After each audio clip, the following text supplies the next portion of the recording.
Hili ni daftari la maradhi. Hili ni daftari la maradhi kutoka kwa mtaalamu nguli Dr. Seif Al-Balawi. Utapata kuyajua maradhi mbalimbali, dalili zake, sababu na tiba yake. Assalamu alaikum wa rahmatullahi wa barakatuh.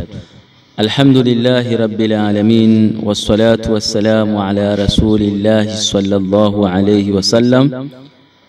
Ndugu zangu, baada ya kumshukuru Mola wetu Allah jalla fi'ala, tupo katika kipindi kipya kabisa na utapata kusikia mambo mbalimbali kwa simulizi za sauti, na tutazungumzia mada adhim, mada muhimu ambayo unatakiwa usikilize kwa umakini na utaweza kujua mwafaka wake. Leo tutaelezea madhara anayopata mtu ambaye mwenye kushiriki masuala mbalimbali ya kupanda mnazi kwa mkono mmoja, ama tunazungumzia masala mazima ya watu kujichua, bimaana kwamba swala hili limekuwa ni janga kubwa. Leo tutaelezea kwa wanaume wenzetu, na siku nyingine tutakuja kuelezea kwa wanawake madhara ambayo wanayopata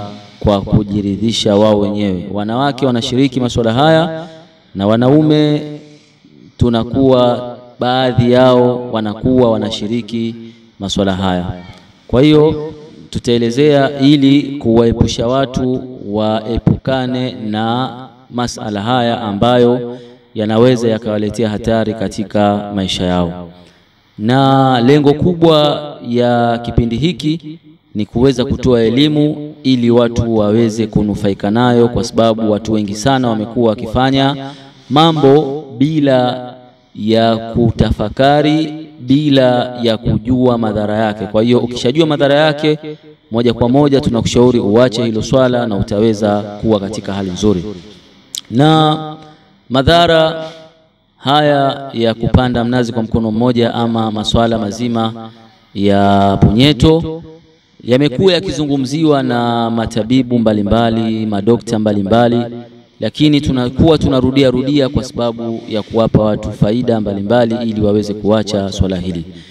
Kujichua ama kupanda mnazi kwa mkono mmoja ni ile hali ya mtu kujiridhisha yeye mwenyewe binafsi.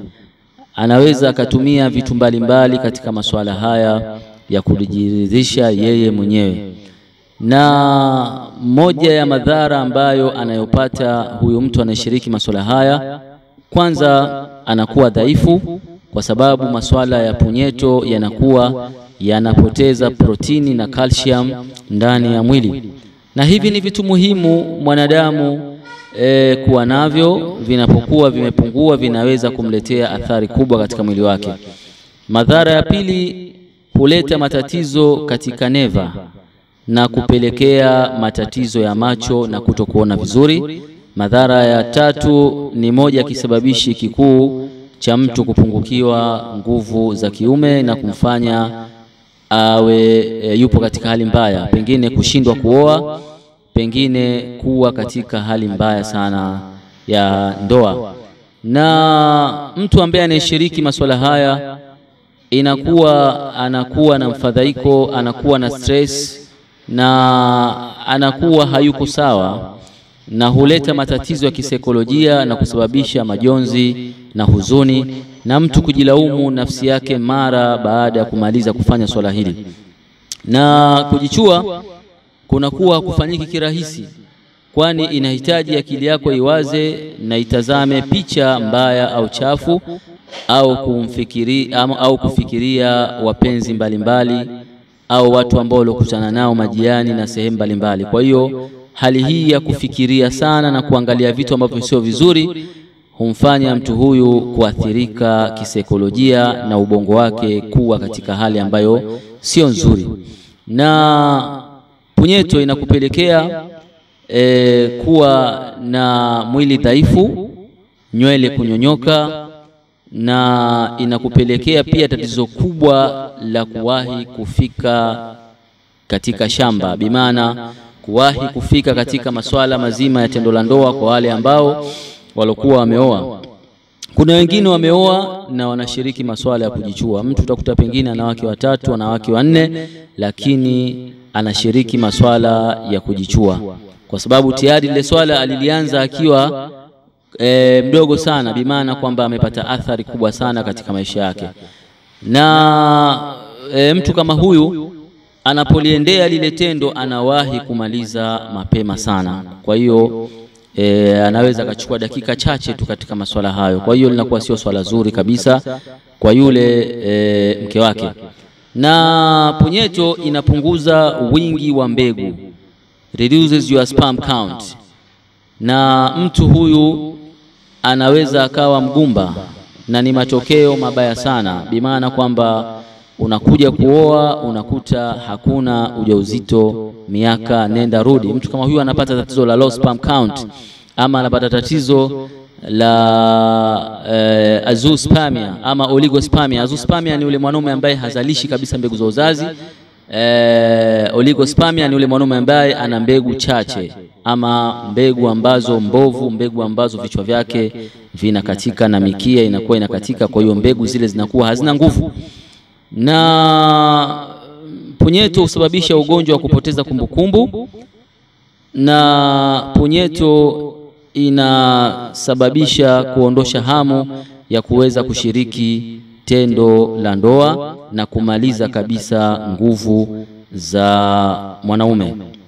Kwa hiyo nasaha zangu ambazo nazotoa mimi, watu waache kushiriki masuala haya kwa sababu yanaweza kawaletea madhara makubwa katika maisha yao. Al-Jalila Herbal and Hijama Clinic kwa hapa Zanzibar tunapatikana Mwanakwerekwe Mwembedezo, lile jia la kwenda Kwerekwe A katika ile sheli ya Gapco. Tupo nyumba ya 4, utaona ofisi imeandikwa Al-Jalila Clinic. Pembeni kuna bucha la nyama, ukiingia tu jia la ndani utaona ofisi imeandikwa Al-Jalila and Hijama Clinic.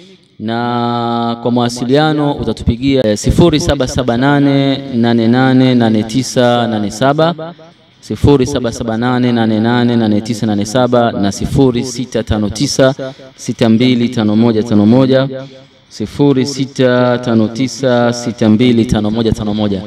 Hapa nimekuandalia dawa ambazo utaziona mbele ya kamera. Kuna dawa za aina kadhaa ambazo zinatibu matatizo haya kwa wale wanaume ambao walioshiriki masuala ya kujichua.